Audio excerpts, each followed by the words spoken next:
नमस्कार। आज मैं आपके साथ सकारात्मक सोच और सकारात्मक जीवन के बारे में कुछ चर्चा करूंगा। ज़िंदगी एक यात्रा है। इस यात्रा के रास्ते में बहुत से पड़ाव आते हैं। कई बार मनुष्य सकारात्मक होता है और कई बार नकारात्मक।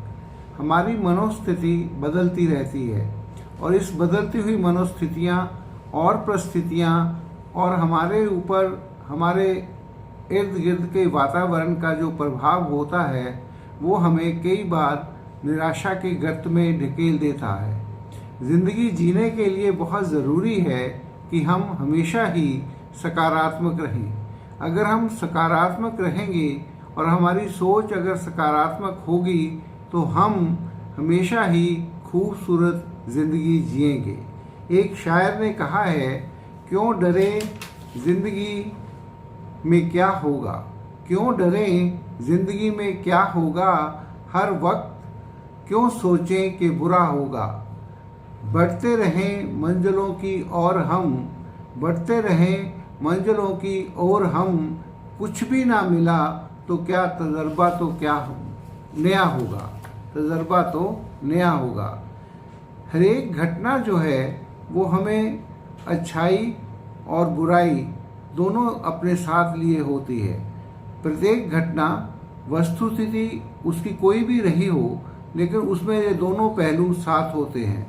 हमें जितने भी अनुभव होते हैं वो चाहे बुरे हों या अच्छे, परंतु वो एक तजर्बा छोड़कर जाते हैं। इसलिए हमें इन तजर्बों से, इन स्थितियों से, इन परिस्थितियों से नहीं डरना। हमें उनसे गुजरकर बहुत ही खूबसूरत बनना है और सशक्त व धनी बन जाते हैं।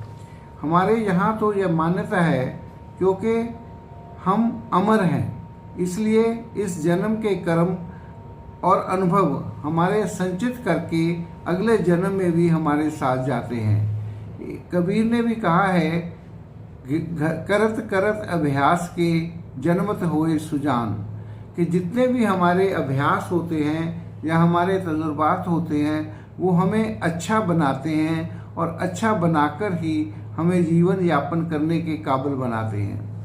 इसके साथ ही एक और पहलू है कि ज़िंदगी में सतत परिवर्तन जो है, कॉन्टीन्यूस लाइफ जो है, वो ज़िंदगी का एक निश्चय है, ज़िंदगी का एक नियम है। स्थितियाँ सदैव बदलती रहती हैं, स्थितियाँ सदैव बदलती रहती हैं, एक सी नहीं रहती। हमें प्रत्येक स्थिति का सामना करना चाहिए और उसका आनंद लेना चाहिए, क्योंकि ज़िंदगी बदलती हुई ही अच्छी लगती है। जैसे किसी नाले में अगर पानी खड़ा रहता है तो वो कुछ देर के बाद सड़ा हुआ हो जाता है और उसमें से बदबू आने लगती है। इसी तरह जीवन में भी अगर हम कहीं रुक जाते हैं तो हमारा जीवन जो है वो काफ़ी कष्टमय हो जाता है। और आपने देखा होगा कि हर एक रोज़ हम नया भोजन करते हैं, नया स्वाद लेते हैं, और वो इसीलिए है कि जीवन में कुछ नयापन होना ही चाहिए और कुछ अच्छा होना चाहिए, कुछ बेहतर होना चाहिए। इसी तरह ज़िंदगी में हमारा व्यवहार भी बदलता रहता है और हमें ज़िंदगी में कभी भी किसी से कोई कठिनाई नहीं होनी चाहिए। हर एक के साथ हमें अच्छा अनुभव मिलना चाहिए। अच्छा मौसम में भी, अच्छे मौसम में भी हमें अच्छा, या बुरे मौसम में भी हमें अच्छा ही सोचना चाहिए, क्योंकि ज़िंदगी अच्छे सोचने से ही बनती है। सकारात्मक ज़िंदगी जीना मनुष्य के लिए ज़रूरी भी है और उसकी नियति भी होना चाहिए। परिस्थितियों के अनुसार जो व्यक्ति अपने आप को ढाल लेता है वही कामयाब बनता है।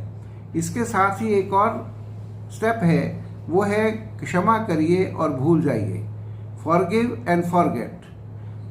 कई बार देखा गया है कि कुछ लोग क्षमा तो कर देते हैं पर भूल नहीं पाते और वो इस भूल को अपने कंधों पर लादे रहते हैं। इससे क्या होता है कि उनका जीवन कटुमय हो जाता है। आपका दिल बहुत नाजुक सा होता है उसमें आप कितनी भी कटुता रखेंगे वो आपको कष्ट दे होगी। परिस्थितियों को मेहमान मानिए, जो आती हैं और चली जाती हैं, लेकिन जो उसकी यादें हैं वो अगर अच्छी और सकारात्मक होगी तो हमारा जीवन खुशनुमा होगा और उनको अपने जीवन में हम मधुरता बनाकर रखने के हित में ही हमारा हित है। इसके नेक्स्ट जो है वो ये है कि जाने भी दो यारो, क्योंकि लेट गो जो है वो जीवन का एक बहुत ही बड़ा पहलू है। अगर हम जीवन में हर एक बात को हल्के में लें, कभी आपने देखा है पशु पक्षियों को, वो कभी भी किसी चीज़ को गंभीरता से नहीं लेते हैं। हमें गंभीरता से लेते हुए भी हल्के में लेना चाहिए। हमें गंभीर धीर होना चाहिए और साथ ही साथ हमें जीवन में आगे बढ़ने के लिए बहुत ज़रूरी है कि हम जीवन में कभी भी नकारात्मक पहलू ना रखें और दूसरों के प्रति कभी भी कटुता ना रखें और ना ही किसी के प्रति कोई द्वेष रखें और ना ही किसी के प्रति कोई नकारात्मक भाव रखें। इससे हमारा जीवन सकारात्मक रहेगा, सुख में रहेगा और हम आनंद मनाएंगे और इस तरह जीवन को हम बहुत ही खुशी खुशी मनाकर उसको जीवन की जो उद्देश्य है उसकी पूर्ति करेंगे। तो इसीलिए मैं ये कह रहा हूँ अंत में कि हमें हमेशा अपनी सोच सकारात्मक रखनी चाहिए ताकि हम दूसरों के प्रति अपने मन में कटुता न लाकर अपना जीवन सुंदर में बनाएं, खुशनुमा बनाएं, खूबसूरत बनाएं। जय हिंद।